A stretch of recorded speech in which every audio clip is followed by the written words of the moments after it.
Shalom, shalom, everyone. Welcome to this presentation on the Zadok Priestly Calendar. I'm titling this presentation, The Priestly Courses. So I'd like to answer, what are they? Where are they found in the scriptures? What do they have to do with the calendar? This presentation will be an in-depth look at the Zadok Priestly Calendar and how it works. There will be later teaching on how the year begins and how to intercalate, but in this teaching, I just want to focus on some basics of year one of the priestly courses. The Zadok Priestly Calendar is the old path from the ancients. It's the only scriptural calendar ordained by the Most High. It's the only calendar whose fingerprints are all over the scriptures, whether that's the 66-book canon that men have compiled or the whole of the scriptures that are found in the books that have been left out. And the Levites are our original authority put in place by the Creator, namely the sons of Zadok, who were established in King David's time formally, but there was a prelude to this establishment back in Numbers 25 with our zealous brother named Phinehas. So whenever I talk to someone about the calendar that they follow, most are on a calendar that's been handed down to them by Rabbinic Judaism, some form of the Hillel. Others are on a luni-solar calendar that waits for the barley to become Abib, or something like that. And then there's the lunar Sabbatarians, who strictly follow the phases of the moon, and their Shabbat day will float throughout the week, meaning it'll never always be on a day 7, or what we commonly call Saturday. One thing they all have in common is they'll say that they're using the Creator's calendar, and they'll say they use the sun, the moon, and the stars as their witness which governs their calendar. But when I press the issue and ask questions like, well, what does the sun do in your calendar, or what do the stars do in your calendar, none of them have a really sufficient answer that helps it to integrate to the calendar that they use. Typically, they don't really know what these two things do. So while contemplating and studying out the calendar issue in the scriptures, I decided to say, what belongs in the calendar? And I started compiling a list of things, and the four major components that most people will say that's in their calendar is the sun, the moon, the stars, and a 7-day week. These come from the Genesis 1 creation week account.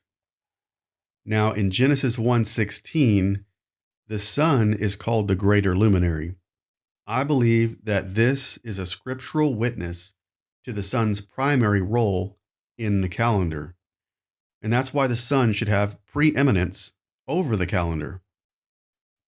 I also believe that the established week to work 6 days and rest on the 7th is a perpetual, unbroken cycle no matter what, for eternity. You must work 6 days and rest on the 7th. That is a calendar week. Next up, I found some scriptural evidence for 12-month-long years in 1 Kings 4:7, 1 Chronicles 27:1, Revelation 22:1-2, and Ezekiel 47:12. I believe provide some pretty credible evidence that 1 year contains 12 months and 12 months only. Never anything shorter than 12, never anything longer than 12. I found scriptural evidence for 30-day long months from Deuteronomy 21:13, Deuteronomy 34:8, and Numbers 20:29. You can read about the days of mourning, and you'll see why I believe that it's describing a 30-day long month. Also, the Genesis Noah's flood records 30-day long months, and Revelation 11:3 12:6 and Daniel 12:11 through 12 talk about this 1260-day prophecy. If you just divide this out by 30, you'll see that it's 42 months exactly, giving more scriptural evidence for a 30-day long month. As I continued to research, I found two new components that definitely do belong in the calendar. One is the priestly courses that are found in 1 Chronicles 24 and also in Luke chapter 1, verse 5. Also the Shemitah and Jubilees. These are undoubtedly a part of the calendar, and no other calendar that I've studied even mentions these two important components. So the question is, how could the correct calendar ever lose track of the priestly courses, the Shemitah, and the Jubilees?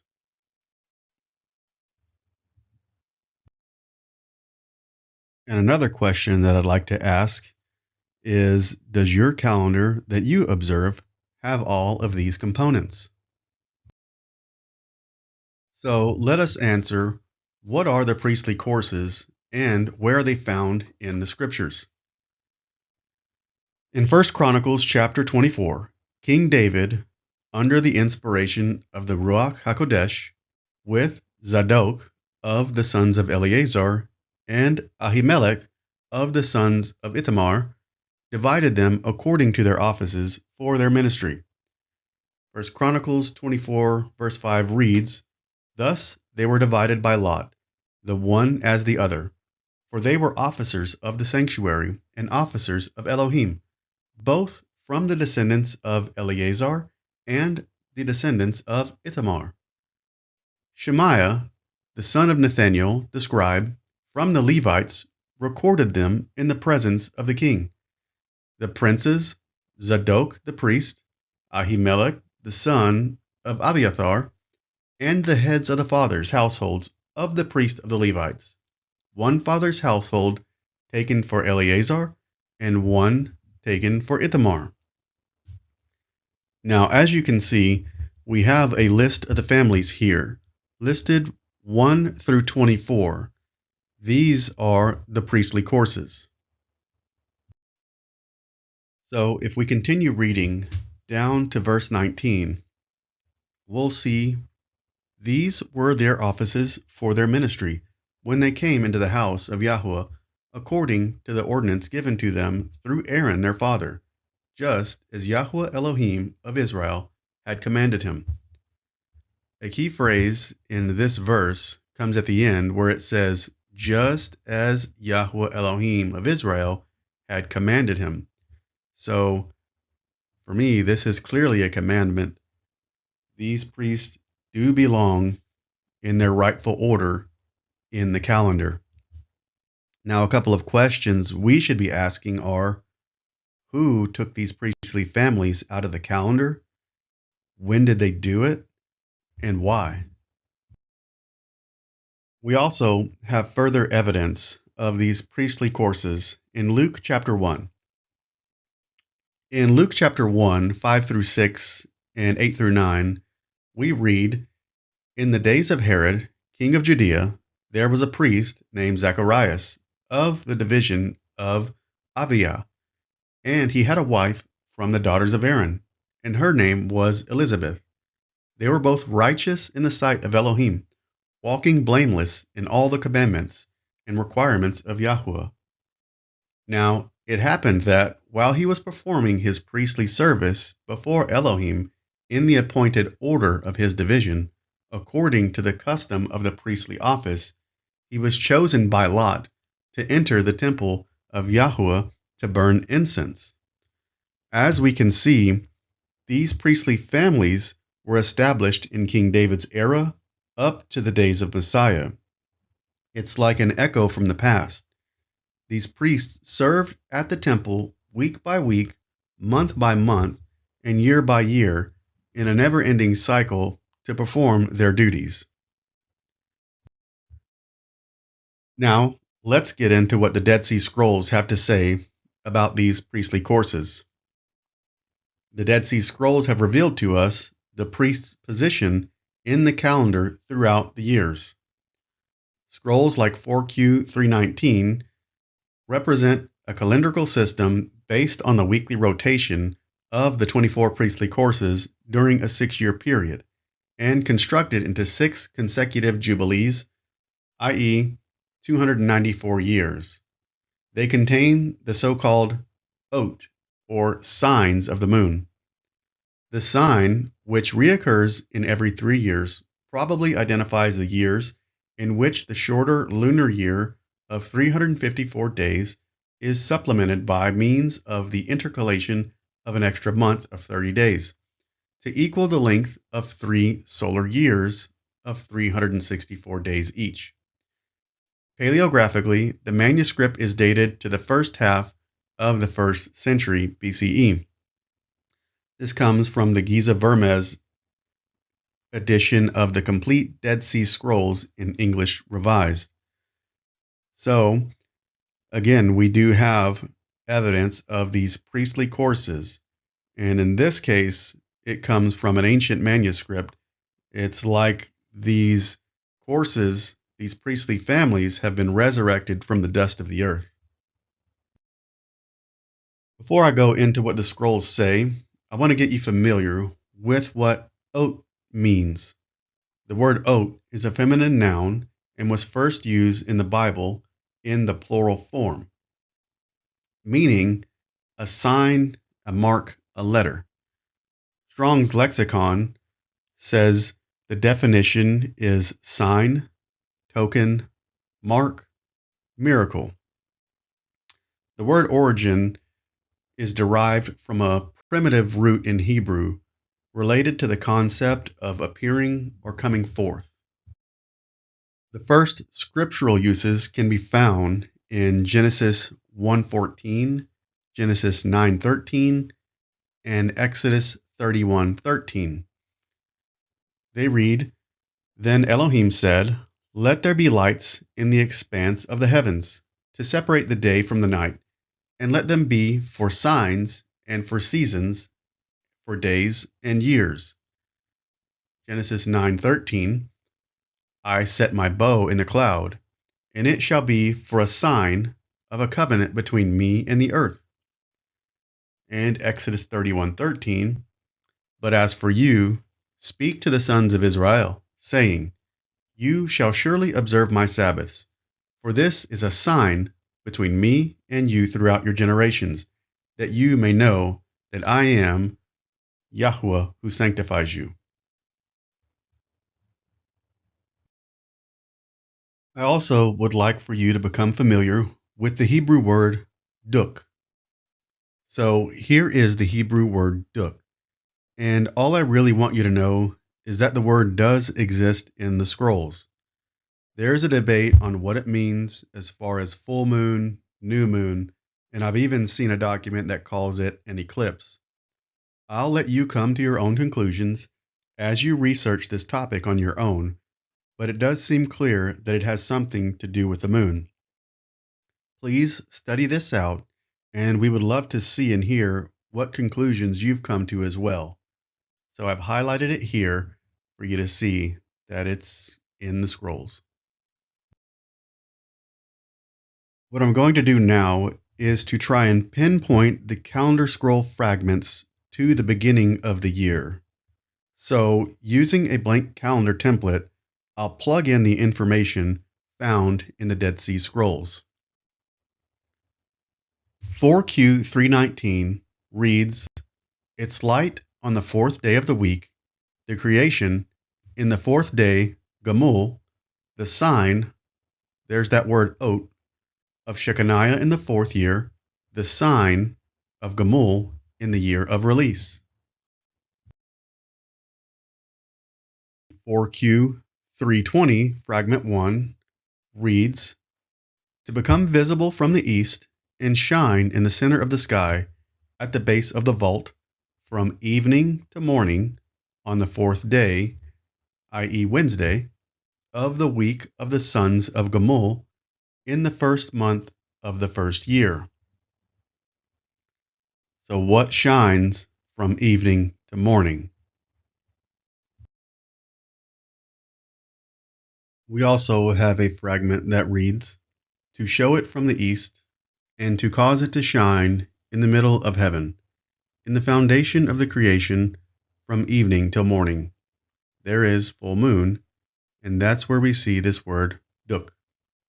On the 4th day, in the week of the sons of Gamul, in the 1st month of the 1st year.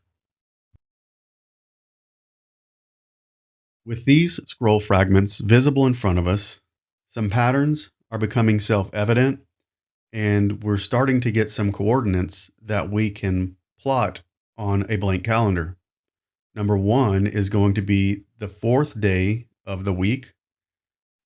Number 2, the 1st month. Number 3, the 1st year.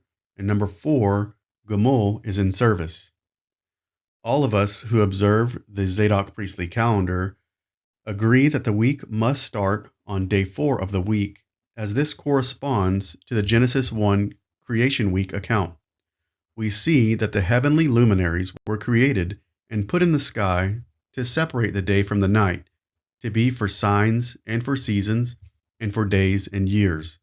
Thus, these luminaries govern the calendar and were established on day 4. Now, what we need to do is find a starting point. We know that the starting point must match day 1 of the 1st year in the priestly courses, as we've just read in these previous scroll fragments. Through some diligent research, it was found that the moon patterns of March 2019 were a perfect match for what the Dead Sea Scrolls calendar were describing to us. So you can see here, we just took the calendar and we plugged in the moon phases of that year to that month. And it appears to be a really good starting point for this calendar. We can see that there was a spring equinox on day 4, a Wednesday, with a full moon, marking the day 1 of the 1st month with Gamul in his priestly service. This is the oat, or the sign, that we've been looking for to get back on track with the ancient priestly courses and to reestablish the Creator's true calendar in our time. So as you can see, we have so many matches with an equinox, a day 4, Gamul is in service, a full moon. It all matches up.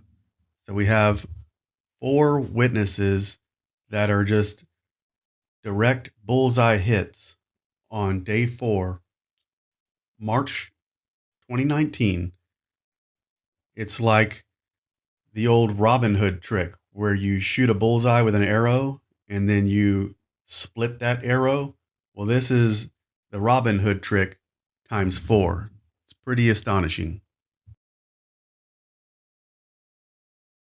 With our month 1 starting point pinned down in March 2019, we now have a cornerstone laid that we can begin building the rest of the calendar off of. All we have to do is find the next priestly family who's in line after Gamul. We're going to continue to build out the calendar year of 2019, and I'll show you the conjunctions involving the priest in office, the calendar date based off the Zadok Priestly Calendar, the day of the week, and the moon phase. It's like trying to solve a mystery where you get clues throughout the game, or doing one of those missing word search puzzles. It's going to be plug and play. For the sake of clarity, I'm not adding in all of the Zadok Priestly Calendar dates. It'll be just too cluttered, so I've numbered the 1st of the month and last of the month for the Zadok calendar. The next priestly family after Gamul, who's number 22, is going to be Deliah. He is going to be number 23. Then Messiah, that's number 24. Then back to the start, who is Jehoram, number 1. I'll go ahead and have each calendar month filled in with the correct priestly family, and I'll overlay the lunar phase for the calendar year of 2019. onto its corresponding month. Here we have another witness in month 1 of year 1. In scroll fragment 4Q 320 reads, "The 5th week of Yediah corresponds to the 29th day of a lunar month and falls on the 30th of the first month according to the solar calendar." Now the solar calendar is the Zadok Priestly Calendar. Let's look at our witnesses here. We have day 5 highlighted. We see that Yediah is in the correct place. We have the correct lunar calendar day, and then it is on the 30th of the first month. So with that, we have 4 matches on this month. Actually, that equals 8. Because of the previous slide, we see Gamul in service, which began our year. So year 1, month 1, we have 8 references. Here we have the Zadok Priestly Calendar month 2 in May 2019. The scroll fragment 4Q 320 reads, "The Sabbath of Hakoz corresponds to the 30th, on the 30th of the second." So, looking here, we have the Shabbat day, we have Hakoz in the correct order, and it is on the 30th of the second month. So there are our matches. We can check that one off the list. Let's look at month 3 for June. On the first day in the week of Eliashib, corresponding to the 29th day of the lunar month, which falls on the 29th day in the third solar month. Again, first day of the week, Eliashib, on the 29th day of the lunar month, which falls on the 29th day of the third solar month.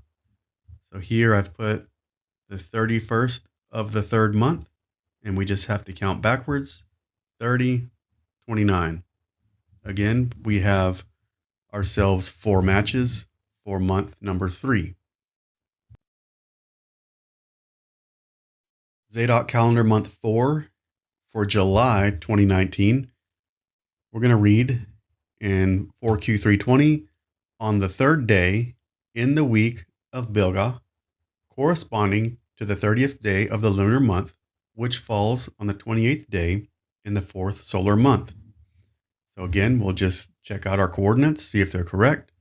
We have 3rd day, we have Bilgah, we have the 30th lunar month day, and the 28th of the solar month. Just have to count back from 30, 29, 28. We have a direct hit again. Continuing on to month 5, August 2019. 4Q320 reads, "On the 4th day in the week of Patiah, corresponding to the 29th day of the lunar month, which falls on the 27th day in the 5th solar month." Coming to our coordinates of day 4, Pathiah, 29th day of the lunar month, falls on the 27th in the 5th solar month. There's the 30th, 29, 28, 27. We have another match. Let's check out Zadok month number 6 for September 2019. On the 6th day in the week of Deliah, corresponding to the 30th day of the lunar month, which falls on the 27th day in the 6th solar month. Day 6 on our weekly count, we do see Deliah on the 30th of the lunar, on the 27th of the 6th solar month. Here's day 31, 30, 29, 28, 27. So we have a dead match again, and we'll continue on. Building out the calendar to the Zadok Priestly Calendar month 7 in October 2019. The scroll fragment reads, "On the Sabbath in the week of Siorim, corresponding to the 29th day of the lunar month, which falls on the 25th day in the 7th solar month." Here is our Shabbat. We see that Siorim is in the correct order. We have the correct lunar calendar day and the 25th of the 7th solar month. There's solar month day number 30, 29, 28, 27, 26, 25. We have a good match for month 7. Taking a look at Zadok month 8, November 2019. Scroll fragment 4Q320 reads, "On the second day in the week of Avia, corresponding to the 30th day of the lunar month, which falls on the 25th day in the 8th solar month." We have day 2 highlighted out. We have Avia, 2 matches, the 30th of the lunar month, and then we have the 25th day of the 8th solar month. There's 30, 29, 28, 27, 26, and 25. Perfect match. Zadok Priestly Calendar month 9, December 2019. Fragment 4Q320 reads, "On the 3rd day in the week of Yakim, corresponding to the 29th day of the lunar month, which falls on the 24th day in the 9th solar month." We'll look at our coordinates here. We have day 3. We have Yakim. He's on the 29th day of the lunar month and falls on the 24th day in the 9th solar month. 31 for the solar, 30, 29, 28, 27, 26, 25, and 24. Once again, dead match. Zadok Priestly Calendar month 10 for January 2020. 4Q320, fragment 2 reads, "On the 5th day in the week of Immer, corresponding to the 30th day of the lunar month, which falls on the 23rd day in the 10th solar month." We have our 5th day highlighted. Immer is in service. We have him on the 30th day of the lunar month and falling on the 23rd day in the 10th solar month. So counting backwards from 30, 29, 28, 27, 26, 25, 24, 23. Good to go, month 10. Now, Zadok Priestly Calendar month 11 for February 2020. 4Q320 reads, "On the 6th day in the week of Yehezekiel, corresponding to the 29th day of the lunar month, which falls on the 22nd day in the 11th solar month." Here we have our 6th day. We have Yehezekiel in service in the correct order. We have him on the 29th day of the lunar month, which falls on the 22nd day in the 11th solar month. There's our 30, 29, 28, 27, 26, 25, 24, 23, 22. Correct dead matches. And concluding our calendar build, we have Zadok Priestly Calendar month 12 in March 2020. Our scroll fragment 4Q320 reads, "On the 1st day in the week of Yehoreb, corresponding to the 30th day of the lunar month, which falls on the 22nd day in the 12th solar month." Beginning our coordinates plotting of day 1, we find Yehoreb in service, matching up to the 30th day of the lunar month, which falls on the 22nd day in the 12th solar month. So there's our 31st day of the solar month, 30, 29, 28, 27, 26, 25, 24, 23, 22. Again, we have perfect matches to complete out this calendar build. We have found year 1 of the priestly courses. It is ending on day 3. We've counted out 364 days to complete the year. Our next year is going to start on a day 4, which is perfect. That's what we want. And it's going to be year 2 in the priestly courses. So we fully counted out 364 days to end the year. We've counted out 52 Shabbats exactly in totality, which consisted of 7 days per week. We had no blending of one year into the next. We had no non-days or days out of time that were not counted at the end. Complete 364 perfect calendar year. So as you've seen in this presentation, March 2019 matches the Dead Sea Scrolls perfectly. What I'm going to show you in the next presentation will be the rest of the 5 out of the 6 years worth of priestly courses. This presentation is just year 1 of the courses, which marked a creation week scenario or replication of the creation week as per scroll 4Q320. I'll be demonstrating how the years 2020 through 2025 fit in perfectly as well. I'd like to give you a final recap on this research, and I will go over some bullet points on why we chose the start date of March 20th, 2019, and how the priestly courses fit into the dates that proceed to complete the rest of the calendar year. Point number 1. In Genesis 1, the heavenly luminaries, which are the signs for the calendar, were created and set in motion on day 4.